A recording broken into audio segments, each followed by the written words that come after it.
How's it going, everybody? Happy Thursday. We're back with another live edition of the Ad Podcast. And today I have a special guest for you. Pepijn Kesteren is the CEO of Zelf AI. Zelf is a new consumer insights tool that scans your social video content around the vertical video conversation that's happening around your brand.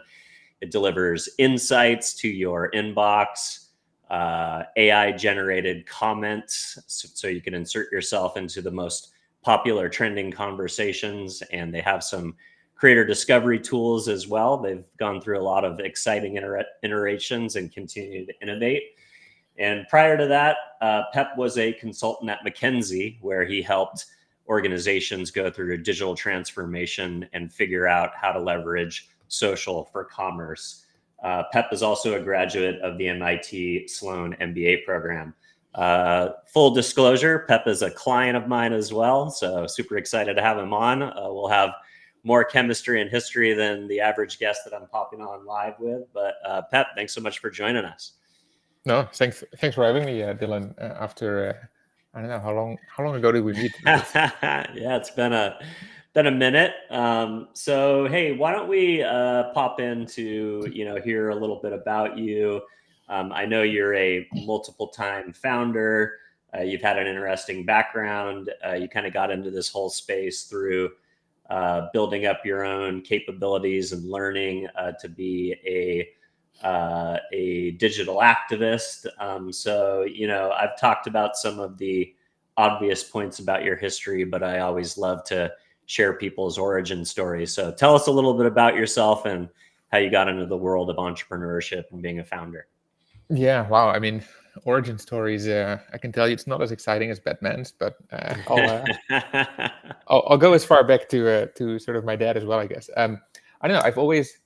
There's been two things that's always driven me. On the one hand, I've always just wanted to know how the world works, and I think that for a big part was driven by my dad, who from a young age onwards would take us into his laboratory, and we'd be like 5 years old, and he would do these crazy experiments where things exploded, and it was just super fun to sort of see like, what is all this magical stuff, and that led me to want to study astrophysics initially, thinking I'm going to uncover the secrets of the universe, like all this stuff that my dad pushed us in the direction of learning. But learned pretty quickly that the secrets of the universe are pretty well hidden, and it takes some time to figure it out. So when I had my master's, decided not to do my PhD, but instead, try to apply these skills to more real world problems. And then he decided to join McKinsey in their consumer practice, thinking, if there's anyone who understands people very well, it must be all these consumer companies. So if I get in there, I'm going to understand like what motivates people, what drives them, and whatnot. At the same time, again, going back to my youth, like my dad was fantastic with his hands and building anything in the house. Like all of our furniture was made by himself. Half our house was made by himself. Wow. And he was a builder. Now, I have two left hands, so I was always delegated to handing screws to him instead of doing real stuff. But it did install in me this idea that one of the highest goods is creating something out of nothing. And Love that. Yeah, that's something I still feel like there's. I had dinner with my former roommate the other day, and he asked me like, "Oh, are you still not tired of like building companies and you just want to come to Google?" He works at Google. He's like, you could have a very comfy job, you'd get a team to build some things internally. I just don't get it. And my answer was, well, if I do that, like, yes, I get to build things, but someone is going to tell me what to build. And it is something that has already been validated, right? And so there is something very, very magical, I think, about turning nothing that doesn't exist into something. And you most of the time you'll fail at this, right? And sometimes you're lucky and you succeed, but that drive, that experience of literally going from nothing that exists to something, and people sort of rally around it is a very special feeling that I think, again, I inherited from my dad, who created half our house out of nothing, basically. Wow, that's awesome.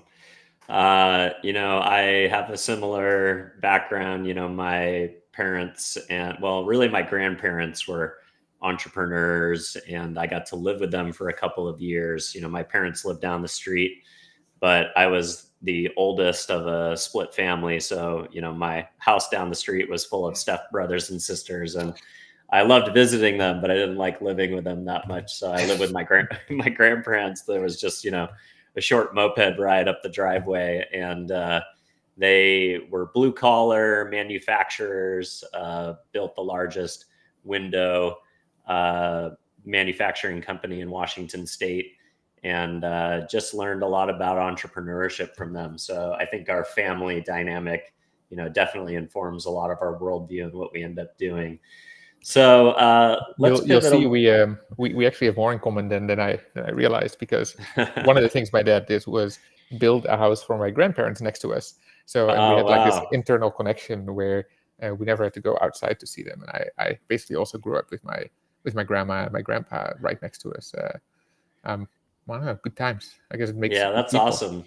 Do you think is that people probably notice you have an accent by now, so America kind of gets a little bit of a bad rap occasionally for not being intergenerational and like the family unit. We leave our parents as soon as possible. Maybe not so much these days with Gen Z boomeranging back and hanging out in the basement for a couple of years.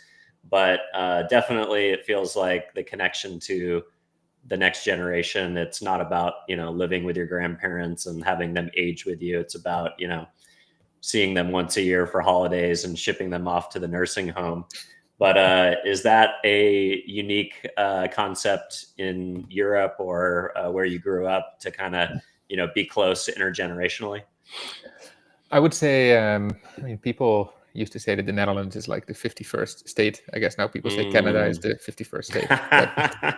But so I think there's a lot more similarities. I've also by now lived in the US since 2014, and I haven't gotten rid of my accent yet, clearly. But I think I have adapted a lot of the American mindset of like, you should just move to wherever you can make the most of your own life. And I sadly don't see, well, my grandparents have passed away. My dad has passed away as well. My mom is still around, but I see her like once a year, basically, which is much more the American standard, I guess. And I am close with my sisters, but I think that's also kind of the American standard. So in a way, I would say, no, it's not unique to the US. It's our situation in the Netherlands was more unique. Like none of my friends live close to their parents, except for my friends who immigrated from Turkey or had like a different background. Got it. Yeah, so I don't know. Maybe it's time to go see my family at some point again, to be like, wait, I still know you exist. Love that. All right, so let's dive into Zelf. I'm always curious about how founders come up with that unique insight that kept them up, late at night. Starting a company is not easy. You already mentioned you were at McKinsey, one of the world's premier consulting companies that help brands figure out their positioning and strategy. You were very successful there.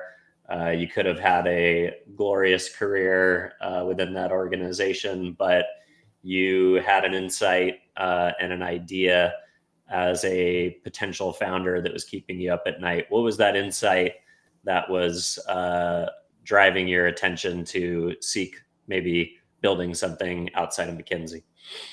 Yeah, I'll also start by saying that I had a fantastic time at McKinsey, and a lot of people end with like this love-hate relationship in these consulting firms. But looking back at it, I mean, it gave me the opportunities to be part of the Amsterdam office, then the Sydney office in Australia, then I was the Vietnam office, and eventually the New York area office. And so I really had a chance to make the most of it by seeing all these companies everywhere.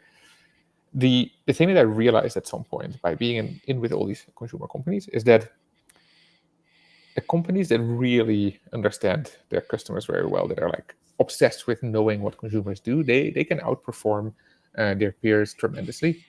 But that the large majority of companies are are just not as in touch with consumers because it's expensive. It takes too long to get the data.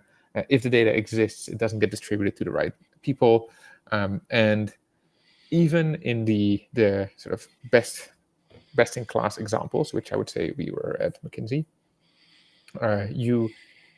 you end up working with very limited data because less and less people are filling out surveys, and you're, even those who do, it's like skewed towards people who fill out a survey. I know they used to say for psychology students they have to do some research paper at the end, and they always say like, oh, it's really a research towards other psychology students, because people don't want to take comparative panels anymore, don't fill out surveys. It used to be with fast food restaurants. If you would go to McDonald's, you get a little receipt and there's a QR code in the back and people would scan it to fill out what they thought of their experience, and people don't do that anymore. Like it's much harder to read people. At the same time, as I was there, I saw this rise of social video or short form video like TikTok, Instagram Reels, YouTube Shorts now. I mean, it came a little later, of course.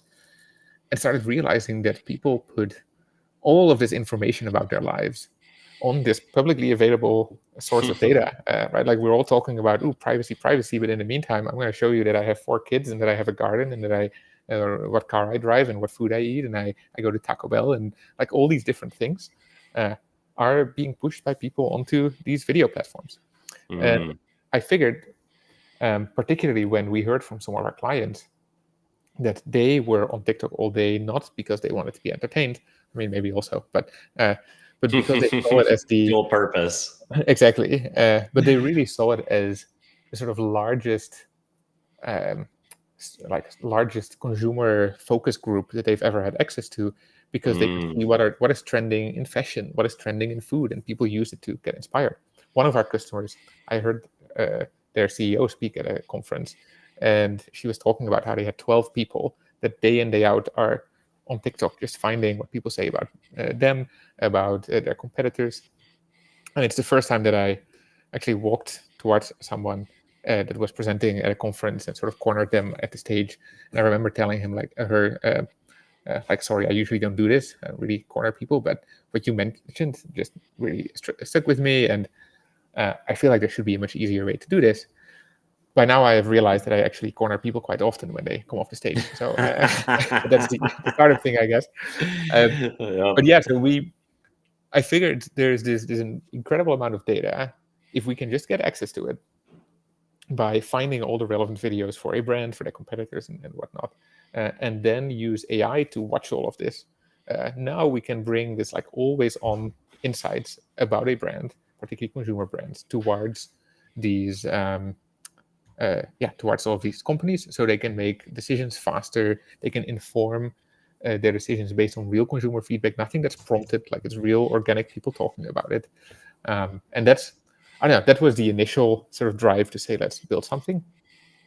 The cool thing is, and maybe I'm jumping ahead here. No, go for it. What we then learned is that companies, yes, they think this is very valuable, but they find it even more valuable to have predictive analytics.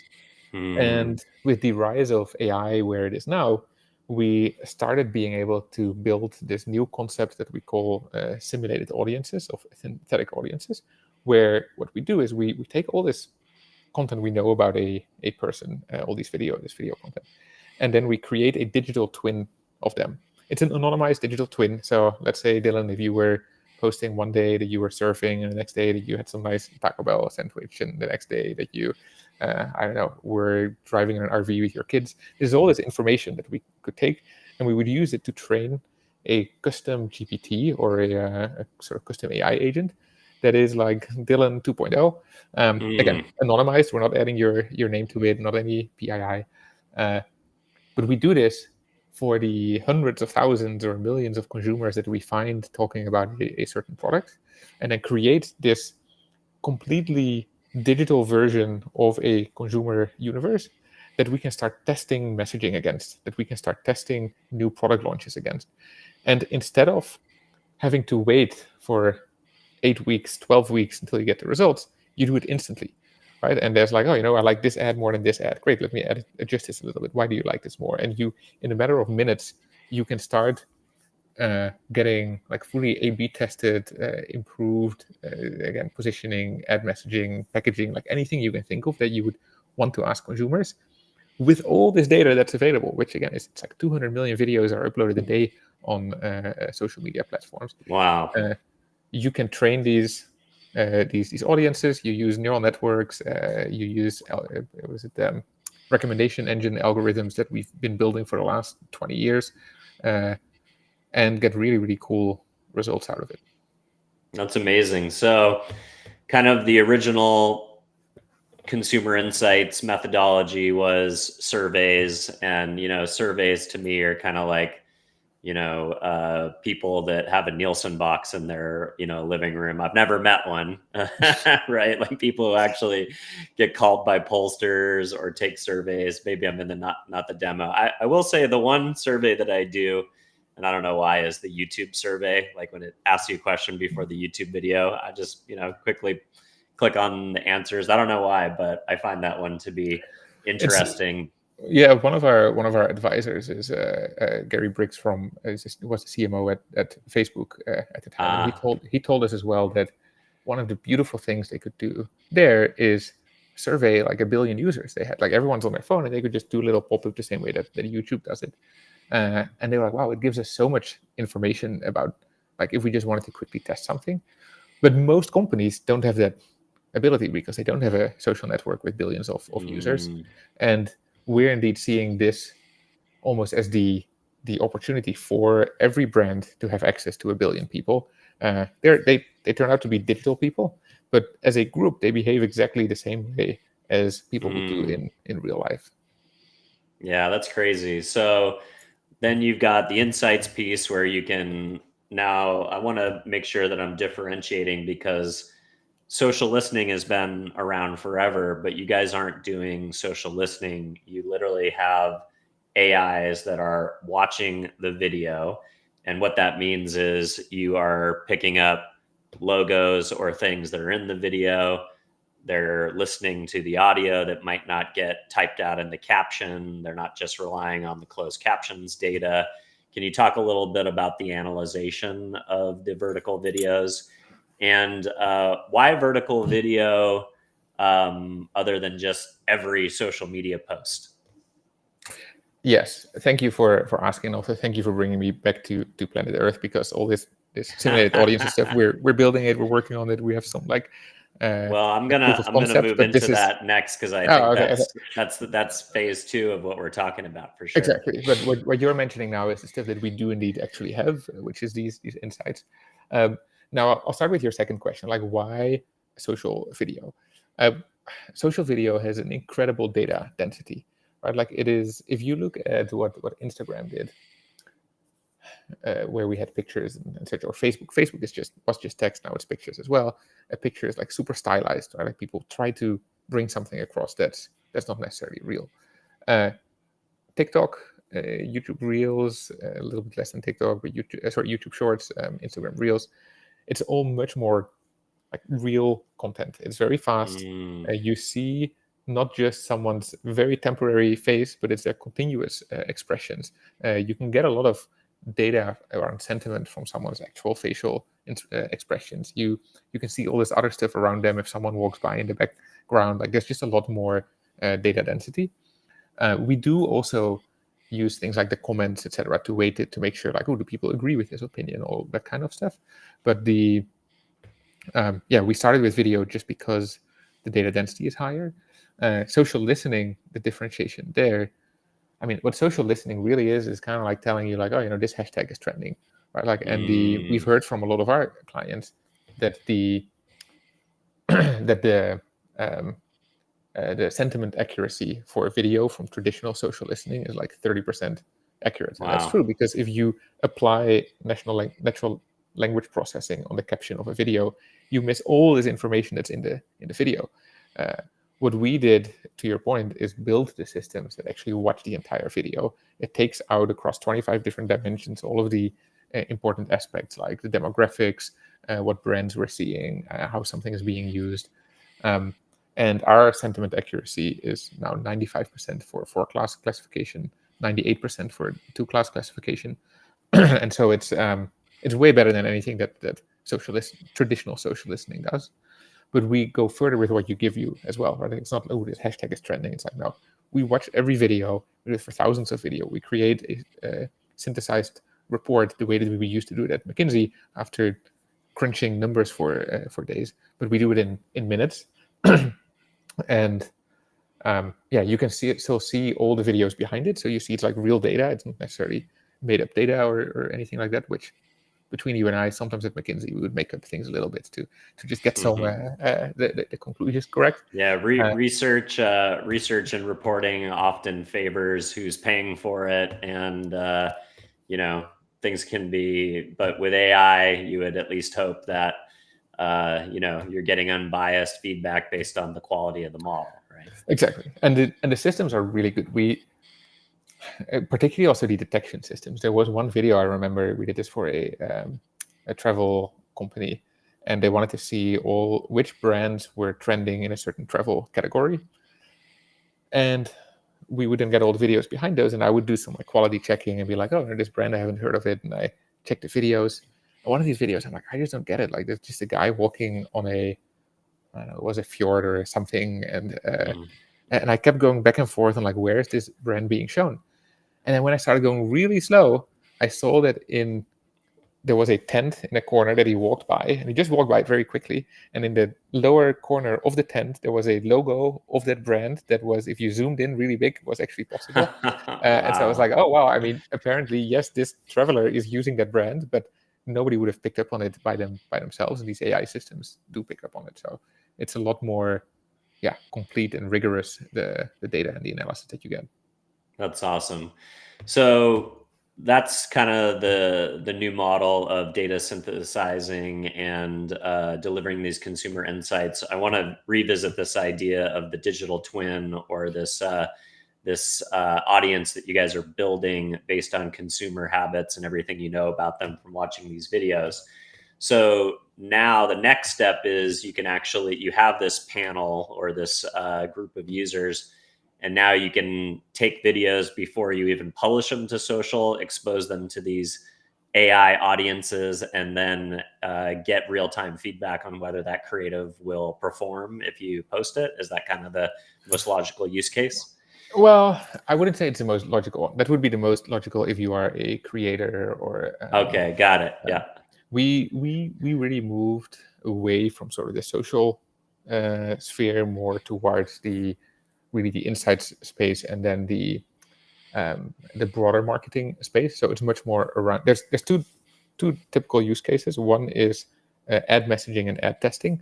And so yes, it is a creative that you can test against it. And typically what you do is you show like two different creatives and like, oh, which one gets clicked on more by this audience, and then you show another one next to it, and you continue to optimize, or you do that based on the copy or anything like that.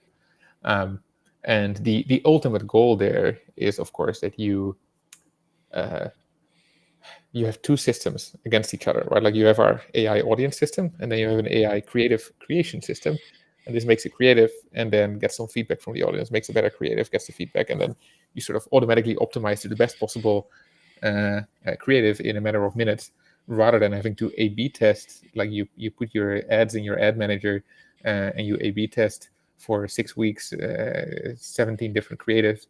You put a lot of money behind creatives that don't work as well as the others. Like out of the gate, immediately you have the best ad.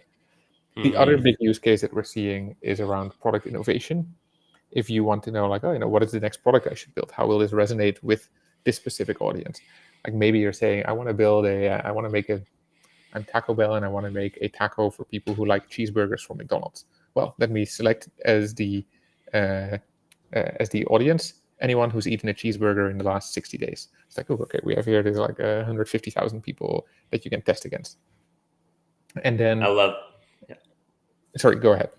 No, that's great. I didn't mean to cut you off. I saw a pause there for a second. So my mind goes to, when you're talking about product innovation and where do you, iterate and launch into new markets and segmentation. I love that. That makes total sense. The marketer in me also thinks about the potential for brand collaboration, right?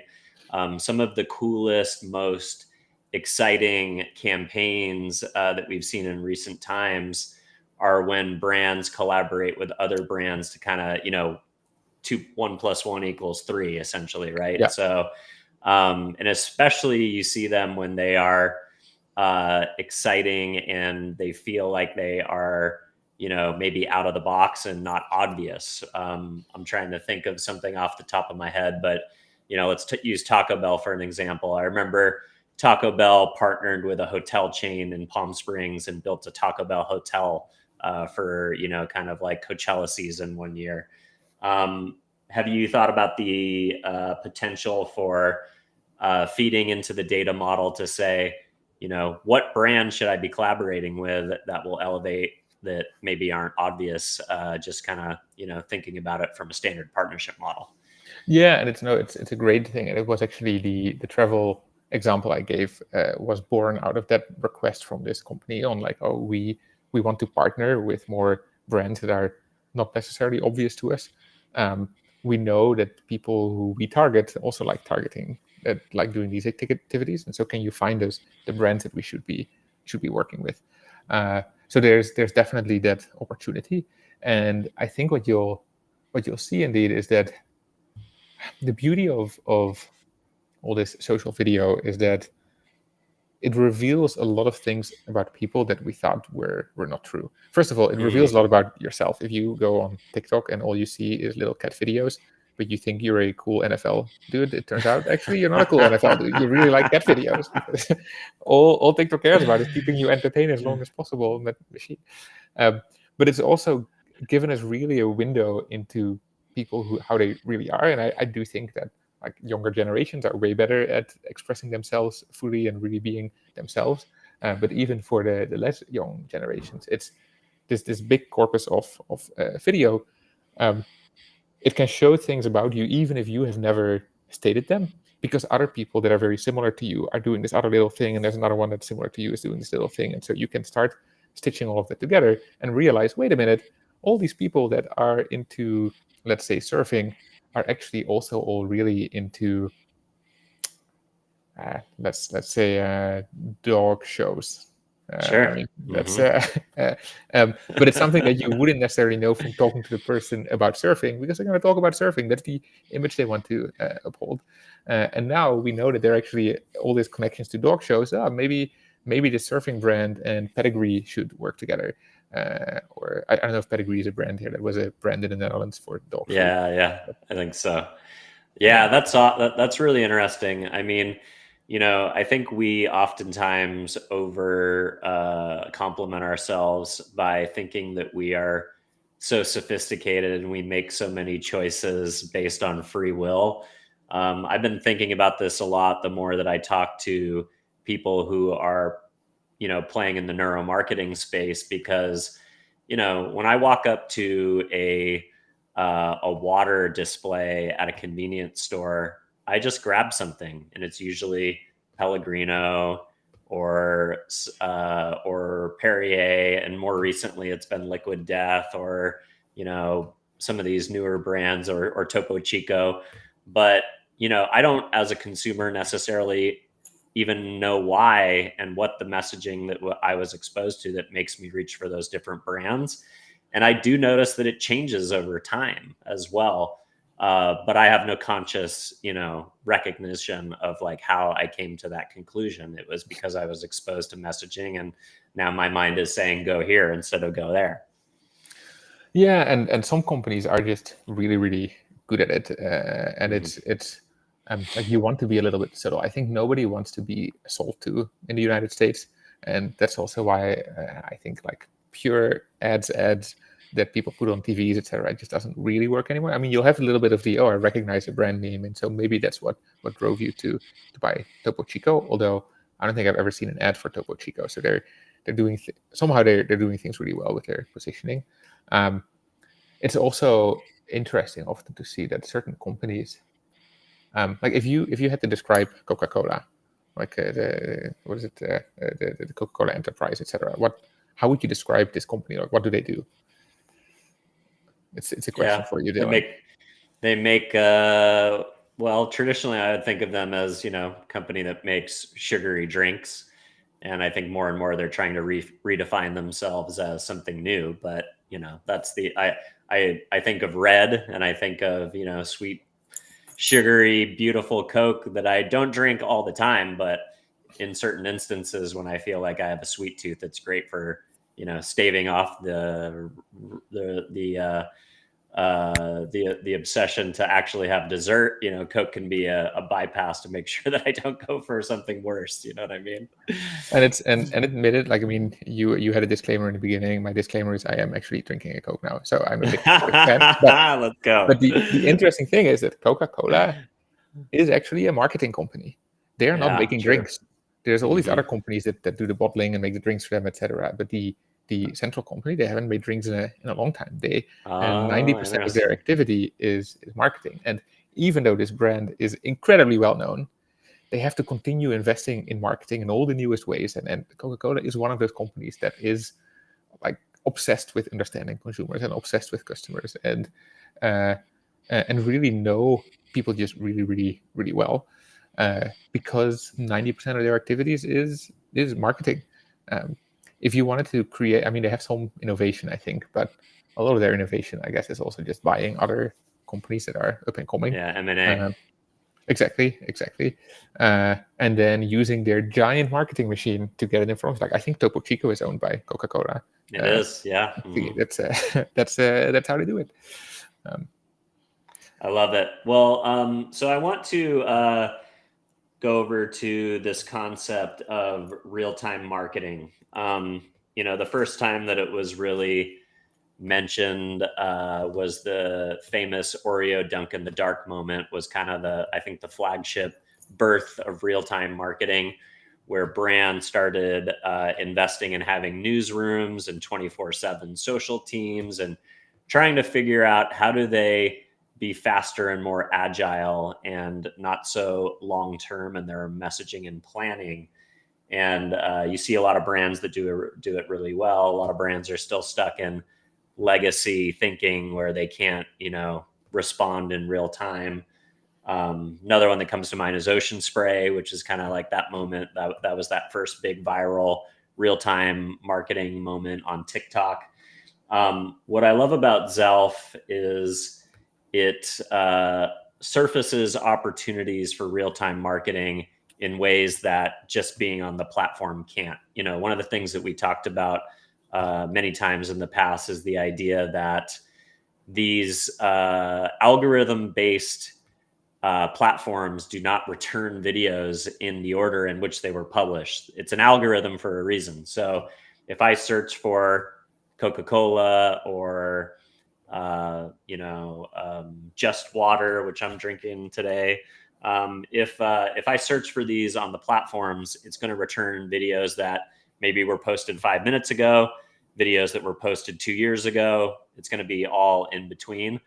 But your guys' platform not only creates sequential timelines, so I can look and see all the videos as they're coming in a real-time dashboard, but it also organizes this world of social video around my brand or topics that I'm looking at or my competitors. It also force ranks them in different ways: most engaged, most viewed, most relevant, etc. Why is it important to have these more varied ways of kind of dissecting the algorithm, for lack of a better word? And how does that allow marketers to be more agile in their response to these trends and these moments that they could take advantage of? Yeah, it's a great question. And one big thing to realize is these new media platforms, they have changed a lot how content is distributed. If we look at the distribution of what kind of content is being engaged with, by and far, the largest amount of content that gets engaged with is from everyday people like you and I. Like, at least I'm not an influencer. You're a little bit of an influencer. So, but the age of influencer marketing and having that as your most important channel, sort of after your own channel, I would say is almost over. People recognize influencers, but there's, like, if I take I don't know, if I take, there's a skincare brand that we work with that has about 2,500 posts a day posted about them. And 2,450 of those are from everyday people who bought the product and were like, oh my God, I finally have this product. And they put it on their face and they talk about it. And it gets like, if you speak in terms of earned media value, it's like 98% of the earned media value comes from everyday people talking about you. And so you can try to control the narrative, but you are gonna fail. Like it's your own content just isn't that important anymore. Like you should do it; it's a necessity. You can try to influence it with influencers and people you pay a lot of money, but it's also kind of gonna feel like it's just not. If you're a small new brand, like it kind of makes sense because nobody knows about you yet, and so you want to get your voice out there. But if you are a brand like a Coca-Cola or a Taco Bell or a McDonald's, and there are thousands of people talking about you every day, and everyone else is seeing that content. Why? Because this algorithm distributes that content because it is just a lot more more engaging. Like people recognize influencer content as influencer content. They're like, oh, I don't engage with it, and through the platform they want to distribute things that engage people. Now the question you then had is, why is it important to sort of slash and dash it in every possible way? I do think it is very important to see it on a time-based component. One thing here is we index every video right now across 5,000 different brands in the United States, because most of these videos you won't be able to find 3 days later. It's all this ephemeral data where if you post something now, for the next 3 days, people will somewhat see it, but then it dies out. The really big ones from 2 years ago, you'll still be able to find, because again, TikTok or Instagram or YouTube, they will prioritize it and show it to you. But one of the beautiful things that we do indeed is just index everything, so that if a McDonald's comes to us and it's like, oh, can you show me what people said 2 weeks ago? Yes, I can show you. Here's 1,000 videos from 2 weeks ago. We can. It gives you a couple of options. One, it allows you to have this real-time sentiment where you can respond to to negative stories developing very quickly as well. Think of Olaplex back in the day. People started posting how it created hair loss, and they lost 60% of their share price because they weren't aware that it was happening and weren't able to respond and kill the story. We have some of our customers who found very quickly, like, oh, there's something negative. We're able to respond to it very quickly, and within a day the story died out again, and it didn't go anywhere. So that's why it's important to have that real-time element. Second, it gives you the chance to engage with all these people. Imagine that you would post something about Coca-Cola, and Coca-Cola says, hey, thanks for posting about this. You're like, what the? Like, Coca-Cola knows about me? Like, they care about me? And so it gives you a lot more of this one-on-one, real interaction with people who already love your brand, and now they're going to just post more and more. One of my favorite ones, we have this donut company that does this with people who talk about one of their competitors, and it's like, that's a cookie company, and they're like, there's always room for a donut, and then people get excited and they start an entire conversation underneath a video that was for someone else, and they start posting about them, and it's like it just creates this very loyal fan base. And thirdly, you can see what exactly is happening, and can you jump on that? Can you leverage it in your own content? And this is why the slicing and dicing in other ways is important. It's like, oh yeah, time-based is important, but you also want to see what are the things that most people engage with. Is it positive? Is it negative? Is it something that I can learn from? I just had a product launch, but like, I don't want to see every video. I want to see the videos that get engaged with the most, because that's probably what people agree with the most. And so that's kind of why you want to slice it in other ways. I love that. So you just talked about the idea with Duck Donuts about, inserting your brand into conversations. There's a lot of brands that do this really well, where they're just out there engaging in social like a real person would, or a think. You guys have developed a methodology, an additional toolkit that allows a brand to find the videos or the most popular conversations that are happening about their brand, the most popular conversations that are happening about competitors, or just generic search trends. So if I want to know the most popular conversations that are happening around surfing, that don't have anything to do with my brand or my competitors. I can still find those videos. And then you train an AI on their brand voice and then allow them to insert themselves into the social conversation in the vertical video ecosystem at scale, essentially, without having to just sit on the platform with a bunch of community managers doing this work manually and then not having a way to surface these most popular conversations. Can you talk about why that was an important feature for you guys to build, and what are some of the outcomes you're seeing for clients? Yeah, so it's in the end, every client. I was told by one of our advisors, companies only buy software for 4 reasons. It's either to make money, to save money, to reduce risk, or to save time, in that order of importance. And so really, for most consumer brands, making money is all about being in front of your customers where they are. And if you the example you gave about like surfing, right? Like, suppose you are a brand and you kind of know that surfers will like your brand. How great is it that you can be present at every video where people talk about surfing, and everyone who is a surfer or a fan of surfer gets fed that video and sees your comment underneath, and now gets a little bit of that guerrilla marketing that ends up making you buy Topo Chico that you didn't even know why it was, but it's because you see that name every time somewhere when you see the videos that are important to you. And so it really was the idea of moving from this anonymous big organization that just sends. We've said, like, what you have to do is start listening. Like, there's all this free data that people are giving you. Again, that's why we do these insights, all this stuff. But as you are listening, it's like, now maybe you can also interact with it. Like, you can, with a very small add-on, it goes from getting this information and this data to also, and now I have a real consumer or customer touch point. And I'm going to be in the minds and the hearts of these people. Yeah, I love that. That's exciting. So something that came to mind.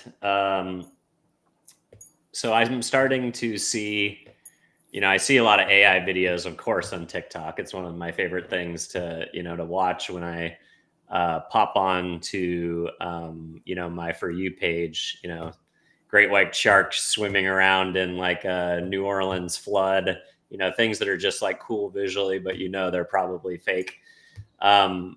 And then I saw these like Joe Rogan podcast recut with babies, the other day that were really entertaining. But I'm starting to see some content which is AI driven that is almost getting to the point where like you couldn't I had to watch it 3 or 4 times in order to be like, okay, this is AI. It's starting to get good enough to where it can pass for humans. Does your AI have the ability to determine whether a video is real or whether it's generated by AI? Great question. So we actually build everything. We're not building our own base model. Building a base model costs you about, I don't know, somewhere between $1 and $10 billion. So fortunately, sadly, we don't have that on hand yet. So we've built everything on the Gemini ecosystem. Nice. And there's like 5 big base models that most people use. I am pretty convinced that those systems will be able to detect that. I'm thinking though, where this is going to really take a position is in the platforms like TikTok. Like TikTok has its own LLM. The former director of AI is our CTO, and so I know a lot about all the stuff that they've been building. And part of that is to be able to detect like what is real. Part of it is to detect what is going against our community guidelines. But they'll also be able to use it to see like, is this AI generated or not? And my guess is what is going to happen is that on these platforms, you as a user can either see a little label that says AI, or you can turn off, like turn on, I only want to see real people content. I don't want to see not real people content, because I don't know. I think people will have a desire to keep seeing real stuff over AI generated stuff. A lot of people may not really mind a nail. If anything, they probably want to see AI generated stuff that's a little bit cooler, like a shark that's somewhere where it shouldn't be swimming, and it's like, this is funny. Can they stop it? No, they can't stop it either. But I think that platforms like TikTok have the responsibility to at least inform us when something is real versus when something is different. Because in the end, I mean, we're very simple as humans. We buy things from people who look like us, who talk like us, and it's very sad, but that is kind of the reality of who we are.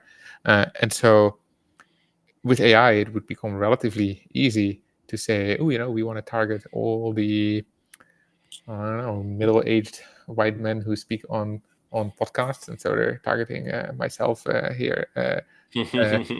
And so we're gonna make all these people who look like they're talking on a podcast, and then I'm gonna be like, oh, this is cool. This person looks interesting, or maybe I'm gonna think the opposite. But if it's not a real person, I don't know. It's the same as with in general with an ad, right? Like people have to inform me that this is an ad. Unfortunately, we have a little bit of regulation in this country around that, because I would want to know what the intent behind it is, what the and then I'm okay watching an AI ad as long as I know that it's AI and an ad. And I think that if these platforms do not properly monitor this, that some other platform is going to come up that will monitor it, and people are going to say, okay, TikTok, I mean, I love you for a long time, but I'm going to go to this other one because I don't want to be fooled.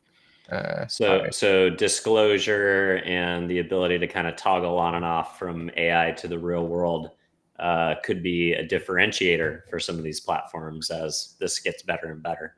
I would say so. And in the end, I mean, I am a big fan of AI. I'm also a fan of AI creation, and I think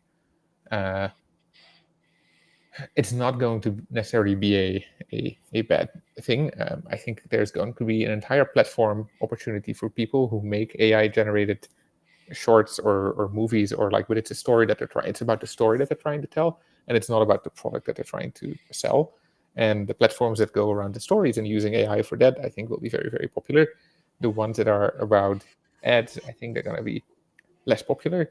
There is, however, also the benefit, right? Like there's smaller companies that are trying to make it into the world of commerce that are being competed against by companies that have enormous budgets and can make beautiful video footage of their product, which is also kind of fake.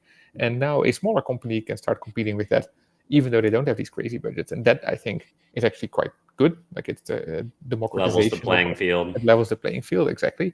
But it's going to be the balance is going to be between, like, how do we know if this is real? Right? Like I could drink this bottle of Coke and all of a sudden I become super strong, and it's like, oh wow, I mean that looked pretty real. Well, that is a surreal example, but people are going to use much smaller examples of that, of like, oh, before and after, right? It's like, oh, I started using this product 10 days ago, and look at me now, and people are like, oh, that's pretty. I remember when I was growing up, we had like the all these machines on TV, on like, oh, buy this machine, put it around your belly, and wear it 5 days a week, and 2 weeks later you're gonna have abs, and it's like, oh, everyone's like, great. And I mean, obviously that didn't work. So yes, people still have some of their own responsibility to think about it, but it's yeah, I don't know. I think there will be a movement against false, like, AI generated ads, and I think we'll be able to detect it through good systems. Nice. That's interesting. So you talked a little bit about making Zelf agentic. Are you also thinking about making it conversational? I think one of the reasons why ChatGPT is doing so well, and I know a lot of the AIs have this feature, but I think ChatGPT was the first one that I started using, and I was never a big voice person before AI. Like, Siri sucks. I didn't like talking to my Amazon unless I'm like turning the alarm on or trying to get some music played. But, ChatGPT is actually pretty fun to have a conversation with versus typing something into.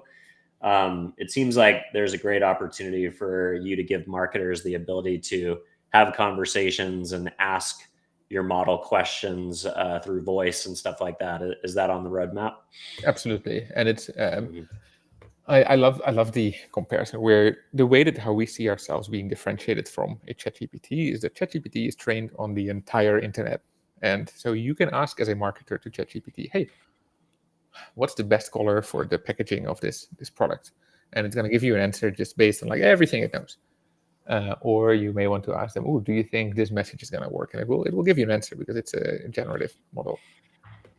What we're really trying to do is give you a conversational interface based on data that is very, very current. And it's like really literally on like, oh, based on the last month of people talking about this, what do you think the messaging should be? And the goal is that it becomes your consumer research buddy, like the person that is always on. You don't even have to do research anymore. It's going to be like, hey, Zelf, let me know what percentage of people are currently not enjoying McDonald's cheeseburgers, and why do they not enjoy it? It's like, oh, well, I found that 17% doesn't enjoy it because of this, 20% doesn't enjoy it because of not enough sauce. I don't know what it would say, but it's, and then you can continue the conversation with them. Like, oh, this is interesting. What are they saying about not enough sauce? Like, is it something I can use in my marketing messaging, being from Taco Bell again, and we don't have cheeseburgers? It's like, oh, well, you could let me know. Would you want a humorous pun? Would you want this? And it's, yeah, the idea really is it's going to be a research assistant, not in the way that, like, I love ChatGPT's deep research, where I have to do like check, I'm going to sell to a company, I want to know everything about them, and I do the deep research thing and I make them search it. But that doesn't exist for consumer data. And that's really where we are differentiating ourselves. I love that.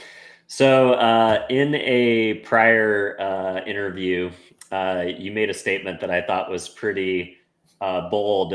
You said that TikTok is less of an echo chamber than other social media platforms.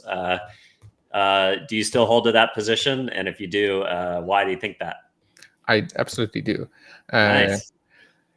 So I'll start with saying that TikTok is not a social media platform. Instagram is a social media platform. Facebook is a social media platform. Why? Because of the way that content gets distributed. For Instagram, Facebook, it's all about a social graph. If I am friends with you and I have friends, and so that is sort of how information or content trickles down.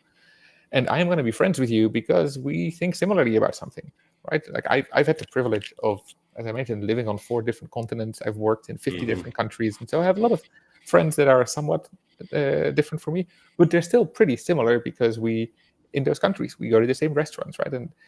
And it's everything in my surrounding has some similarity to me. Now, Instagram, Facebook, they all distribute based on a similarity of your social graph and the people on it. TikTok has algorithmic distribution, which works. First of all, it works a lot better, and this is why you end up seeing cats instead of NFL people, because really your signals that you're giving TikTok is, I like cats more than I like the NFL. But it also, the way it can do that so well is because they apply what is called an exploration algorithm, or exploitation, meaning that they first they don't know anything about you, right? Like you sign up, you give a couple of things, like this is my birthday, I like balloons, I like this. But mostly it doesn't know that much about you. And then every video it sends to you, it tries to send initially as many different videos as possible to you that are very different from each other. So it learns something new about you each time. And you'll see that everyone who signs up to TikTok, there's like the 15 first videos are kind of the same for everyone, but they're all very different from each other. And it learns like, oh, this is how long it took them to swipe away from this. This is how long it took them to like this. And it starts building a sort of profile about you on like, oh, these are the things they like, they don't like. And TikTok continues to learn about you by sending you, say, 3 things you like. So then you could say, oh, that's an echo chamber. And then a 4th thing that it has no idea if you're going to like it or not. But if you like it, great. Now it knows it can also send you those things. And the beauty to me of this is that it, like the algorithm by itself, basically forces itself to show you things that you may not like at all, which is very much outside of your echo chamber. Now, if we look at the elections last year, we had the first and only platform that was able to monitor how the 2024 presidential elections were playing out on TikTok. And if we looked at the data, initially it was very difficult to get a sense of sentiment, because we based our sentiment on the overall sentiment in comments. Like let's say if I post something about Coca-Cola and all the comments are very positive, then probably the video was also positive. That's what we realized after some experimentation. But it didn't work with political content, because half the people were like, oh my God, go Kamala. The other half were, go Trump. And it's like, I hate Trump, I hate Kamala. And it goes to show that people from all sides were seeing all of this content. And this was the case with almost all of them. And then you had all these other people who started stitching a video from their counterparty, the ones that they didn't like, with their own commentary, and so somehow they had seen that original video, right? And so it's more than any other platform have I seen TikTok being an actual forum where you see more of the things that you didn't maybe not even wanted to see, that you didn't know you wanted to see, but definitely much less of an echo chamber than the Instagrams of the world and the Facebooks of the world, where all you see is the stuff that your friends are posting. Yeah, I think that's really interesting, and it also goes back to the idea of monitoring negative sentiment. And I think politics is kind of a master case study to be able to train the model. And you guys were lucky enough to be able to work in a major way in the last elections. So you guys probably have a lot of insights around this. But yeah, like you said, both videos from Trump or Kamala had an equal amount of positive and negative of sentiment, because people are extremely polarized. They're very tribal, and they want to get their, thumbs up or thumbs down into every single piece of content that they see, whether it's from their team or the other team.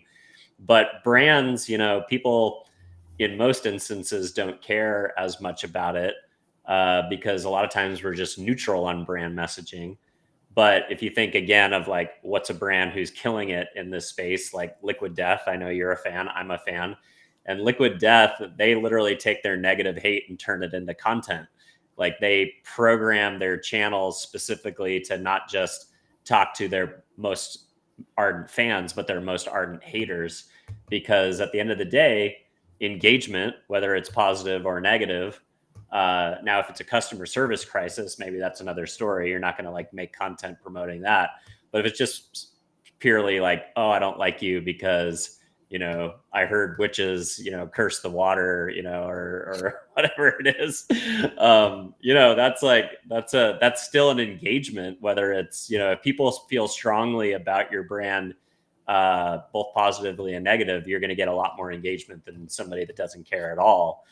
And when you take negative engagement and recognize those people or kind of interact with them, that's a great opportunity for a brand to, turn that negative sentiment around if it was based on something that's only skin deep. So I love that. I love that thinking.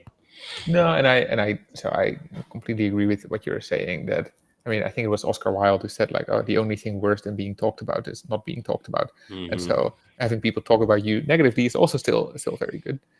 I think in the case of Liquid Death, one thing that they understand, and there's certain politicians who understand this as well, is that there is a certain charm, and it is very disarming if you take the negative things that people say and you just run with it, right? You roll with it. You're kind of like, oh yeah, this is kind of true, and let's turn it into something positive. I'm not going to apologize for it because what you're saying is absolutely right. I think your interpretation of it may be wrong. Like, I think you would actually like us if we lean in on it. And it's something that I've seen go wrong with politicians often, that the ones who are not willing to say, oh, I'm sorry, or that see it as an attack and try to defend themselves. Now you start having two things that are like going against each other. But if it comes your way and you're like, you know what, I'm just going to go with it, then this person is going to laugh, and it's kind of like funny, right? And other people are going to laugh too, because they realize that you're just trying to disarm this person by it's I guess it's a judo, karate, where it's always like, you have to go along with the motion, right? Yeah. Exactly, and that's something that I think Liquid Death does really well. Like, I love the examples you're giving of like, oh, people are witches are creating spells on your water, and they're like, it's true, and like make us think about witches doing spells on the water, and everyone else is gonna be like, oh, and maybe that person who said it the first time is definitely not gonna buy it, but everyone else is gonna be like, oh, this is actually kind of funny. Like, if it were true, they were actually gonna do this. So. Oh, I love that. All right. Well, hey, we're coming up to about an hour. This was fascinating. I feel like I learned even more, even though I get a chance to work with you every single week. But Pep, what are you most excited about the work that you're doing at Zelf right now? What does the next 6 months to a year look like for you guys? Well, so the thing that if the thing that excites me, there's two things that excite me a lot. There's the stuff that we are doing right now, and there's the stuff that we are building towards. And I'll start with what we are doing right now. I have, in my 7 years at McKinsey, never seen the ability to learn so quickly about the consumers as you can through Zelf now. Or like it is literally, you think of any topic, like you want to say, hey, you know what? Show me, like you search for McChicken. You get every video about McChicken. You click a button, and that was with an accent. I realized button, but you click a button, and then it almost instantly generates this report for you on like, oh, this is what people like, what they don't like, how people's price perception, quality perception, what are trending tools, what are creative use cases of this McChicken, how do people talk about McChicken versus Burger King's chicken burger, like all this stuff. You get basically instantly. This used to take us, I don't know, at minimum 4 weeks at McKinsey. Wow. Sometimes it would be 8 weeks, and we get it from with a much richer and denser amount of data. And so the ability to indeed understand consumers on any topic almost instantly, I think, for me, is just really, really exciting. And it's something that we've seen the brands that are coming on board now. And there's a lot of like enterprise companies who see that value and it's easy for us because I just reach out to them and I'm like, hey, you just launched this product. Look at what people are saying. Like, oh, interesting. But that's one. But the real interesting thing to me is these simulated audiences, these digital twins with which we now go from this like after the fact analysis to predictive analytics, where, I mean, imagine I had the CDO of one company tell me like, look, I do a lot of A/B testing, and he wanted to apply it to a specific part of their business, and he's like, it takes me at minimum 8 weeks, but typically 8 months before our A/B tests are complete because I have to do all these different variations. With you guys, I could do 1,000 A/B tests in one evening, and the next day I can see out of the 1,000 variations what are the 5 best ones. And yeah, I'll probably still A/B test those 5 ones, but it's not going to take me 8 months anymore. It's just going to take me a couple of days of A/B testing and seeing like, oh wow, they were right. Like these 5 are, or these 3 of these 5 are actually doing better. And so, in this sense, AI is creating this incredible opportunity for anyone to say the message that actually resonates. Right? I've noticed this as a startup founder where I'm like, oh, we have this really cool product, and then there's these people who could really use our product. But how do you bring that message across? Well, there's all this noise in between, and being able to optimize that. I guess we should build a simulated audience of all of our target customers as well. But being able to optimize that and know that what you are saying allows you to bring across what you are trying to say to the people that you are trying to say it in a better way. And therefore, these people are going to be happy because they now realized that they have the benefit of whatever product you like, whether it's Coca-Cola, whether it's a new skincare brand, any of that. Like I'm very excited about what AI has brought us because it is going to create so much more efficiency. Maybe the last thing I'll say on this. In my MBA program, we learned this sentence. Was the CEO of some company, I don't remember which one, was saying like, oh, I know that 50% of my marketing budget is very well spent. The problem is I don't know which 50%. So I have to do it.